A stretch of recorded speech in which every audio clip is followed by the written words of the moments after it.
كيفكم ان شاء الله طيبين؟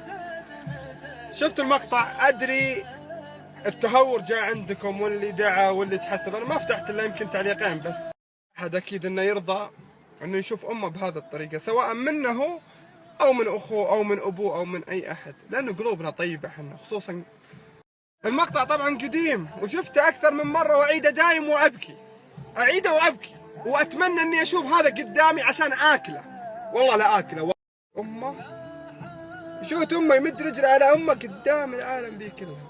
لا، ولو تتابع المقطع شاك في امه، شاك في امه. امه انت يوم من الايام طلعتي مكان ما ادري وين رحتي وتقولين انك انت عند امك وامك جت تدورك. يعني شوف وين وصل، شوف الشيطان وين. نهايه الدلع، وهذه نهايه الصحبه السيئه اللي نحذر منها. هذه نهايه المخدرات ونهايه الاشياء اللي يطيحون فيها الشباب. علي في المقطع هذا كله، وعشان ما اطول انا بقول لك شغله. انت يمكن شفت المقطع هذا وتاثرت. ترى انت اذا كنت جالس اسبوع، شهر، شهرين، 6 شهور، سنه، وما تعرف شيء عن امك او زعلان من امك او مزعلها في شيء، ترى انت تصرفك هذا وهذا اللي في المقطع ترى زي بعض انت وياه، بس اللهم الفرق في الشكل بس. كله عقوق، كله عقوق للام. كور انت ببطنها، انت لو حطيت كوره ببطنك او انت كوره ببطنك لمده 10 دقائق تعبت. 9 شهور انت ببطنها ما قالت اوف. 9 شهور وبعدها هي اللي غسلتك وهي اللي كبرتك وهي اللي ما تنام عشانك وتسهر وتمرض وكل شيء عشانك. الله لو اتكلم لين اموت ما راح اوفي بحق، ما راح اوفي بحق الام. الجنة تحت أقدام الأمهات، تحت أقدام الأمهات. هذا كلام الله ورسوله مو كلامي أنا. مين أنت؟ أنت صارت عندك زوجة وصار عندك عيال، صرت تشوف نفسك على أمك. على إيش؟ طيب حس بالشيء اللي تحسه العيال، الشيء اللي يصير لولدك ولا بنتك. كيف تصير أنت؟ كيف قلبك يصير؟ وأنت بعد فما بالك بأمك. أمك بالله العظيم أجمل شخص وأفضل شخص وأحلى شخص في حياتك الله عطاك إياه هي أمك. هالإنسان اللي بتلقاه اللي يقول لك الجنة تحت أقدام أمك، يعطيك جنة كذا، يقول لك سوي لها أي شيء واكسب أجر. أي شيء إذا رضت عليك أمك هذا سبب لدخولك الجنة. حنا هذا حنا كذا ما نحس إلا إذا فقدنا شيء.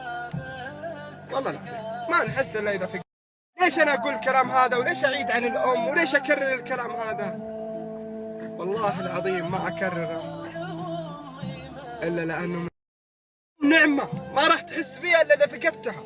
والله راح تبكي وراح تندم وراح تاكل في نفسك، بس والله ما ينفع أي شيء إذا فقدت.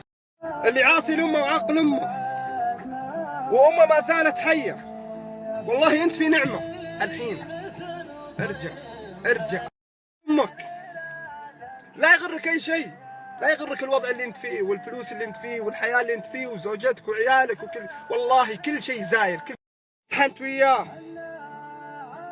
اذا انت مقصر بحق امك وتحس انك مقصر بحق امك، من الحين تروح قبل لا تذبح.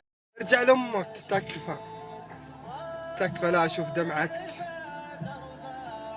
اذا قالوا لك امك ماتت ما تقدر تسوي شيء. تكلمت واتكلم اليوم وبتكلم بكره وبتكلم بعد سنه وبعيد كل يوم هالكلام، لاني عارف انه قلبك طيب، بس الظروف والبيئه اللي حولك والشيطان هو اللي خلاك تسوي هذا الشيء. فارجع امك قدام اخوانك، قدام زوجتك، قدام العالم كله. اجمعهم كلهم وتعال تحت رجل امك، بوس فيها قدام. تبوس شيء عظيم. تكفي الجنة تحت قدامك. تبي حياة سعيدة، تبي الله يوفقك في كل شيء، يوفقك بزوجة صالحة وبعيال يطيعونك. انتبه على امك، انتبه على امك، انتبه على امك. ثم والله ما راح تشوف السعادة وانت عاصي امك. واذا تبي من جد السعادة طيع امك وشوف، ولا تقول ما قال وليد. قدامكم والله العظيم يا عيال، يا تجيني مصايب الله يطلعني منها بسبب دعوة أمي. الله بأمك، الرسول قالها أمك ثم أمك ثم أمك، الجنة تحت أقدام أمك. تبي الله يوفقك. طيب زوجة بعد تعين زوجها في الأشياء هذه على طاعة أمها، لأنها تدري إن عندها أم، عندها أب، وعندها عيال بيجون. كما تدين تدان. شفتوا شخص كل ما قسيت أنت عليه حبك زيادة. والله هذه هي الأم. وإذا دعت عليك قدامك، دعت عليك، ترى والله العظيم إنها ترجع في صلاتها وتستغفر ربها وتدعي لك. عمر الأم ما تتمنى شر لولدها أبد. موجه للعيال وللبنات بعد. أوف وما أوف وليش أوف مدري إيه. لا، يوم نزلت أول مقطع لي عن الأم أقسم بالله يا بعده جو ناس ندمانين، وناس تحس إنه من جد تغيروا لأنهم كانوا يبغون بس هذا اللي يوصل لهم بالمعلومة. برضو في سناباتكم، في انستغرام، في كل برامج تويتر، في أي شخص خويك كذا، حث على طاعة الأب والأم. تكلم مع دام أنا مسافر وبعيد عن أمي، الله يرجعك لها بالسلامة. دامك ترفع الجوال وتكلمها ودامها تدعي لك فأنت في خير، وإن شاء الله إنك ترجع لها سالم غانم بإذن الله. يقول أمي متوفية كيف طيب أقدر أسوي؟ تقدر تتصدق عنها بالنية لها، يعني اجمع مصاحف في المسجد، أي مشروع خيري لها، برادات الموية السبيل هذه تنفعها، وزع منشورات في المسجد، اكفل يتيم، كل هذه راح تنفعها. جود الله يطول بعمرها، واللي أمه مريضة الله يشفيها، واللي أمه متوفية الله يرحمها وتغمد روح الجنة. أشوفكم على خير إن شاء الله. تحياتي.